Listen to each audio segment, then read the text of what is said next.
Hi there, Damien Patterson here. I'm the CEO and founder of Integrity Property Investment, which is a veteran-owned and veteran-employing company that helps serving members and ex-serving members and their families to get into property and to grow their property portfolios and secure their financial future. Today, I have the honour of introducing the next instalment from this story, Australia, which is about Lieutenant Colonel retired Bob Aley. Bob joined the Army in 1970 and graduated from Dutch Roon and then did 20 years service, as well as having a very interesting service after his time in the Australian Army. Bob was the Governor-General's aide-de-camp and was actually interviewed on the day that they fired the Prime Minister and started work the very next day. Bob went on after the Army to also serve in various roles and has had a very successful career and demonstrates what's possible for people once they leave the military as well.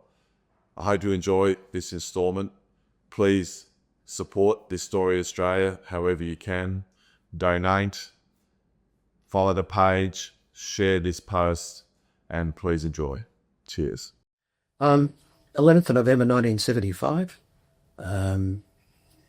I was one of three that turned up at Government House to be selected as ADC to the Governor-General.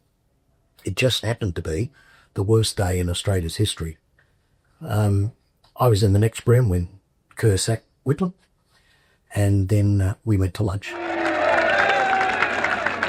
Well may we say, God save the Queen.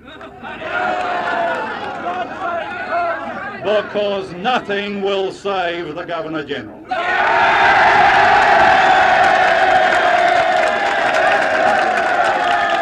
And I sat opposite John Kerr at the lunch table, about 12 of us at lunch. David Smith, the official secretary, and a few others. And we talked about all sorts of things. The rest of the world, Australia is falling to pieces outside. It is chaos. And we're sitting there quietly having a wine and having a chat and a talk, completely oblivious to what's going on outside. 2/3 of the way through lunch, Kerr said to David Smith, do you think Her Majesty could be awake yet? And David said, yes, sir, but Michael will be. So I'll ring Michael and get him to put a little note on her tray when she wakes up.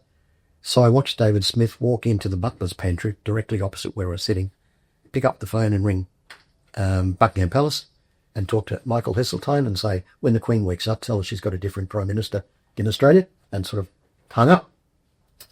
And so we continued to talk for a little while. And towards, I guess, 1:30, 1:45, Kerr said to David, well, David, I think it's about time for you to go. And he said, yes, Your Excellency, yes, I'll prepare myself and I'll head off. And it was from there that David Smith went to the steps of the old Parliament House and made the speech announcing that dismissal of Whitlam. And Whitlam then said, God save the Queen because nothing will save the Governor-General. Famous speech that he made. And I spent the afternoon talking to Kerr because the reason Whitlam got dismissed was the failure to provide supply.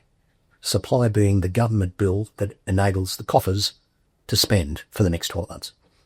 And Malcolm Fraser had obstructed supply and Whitlam couldn't get it through. The Defence Force was told by Whitlam, go to the banks, go to your local bank, speak to the manager, borrow as much money as you needed to tide you over through Christmas to buy food and Christmas presents, and we'll get the supply through by January, at which stage we'll provide you some back pay and you can, forgetting that in fact banks charge interest. And so no matter what you borrowed, you're going to have to pay back plus interest in January if they were going to do that. And I think the wife of every Australian serviceman must have rung their husband over those 2 to 3 weeks. They were panicking. Women were crying, breaking down because they had no money and just couldn't see how on earth they were going to survive for the next few weeks.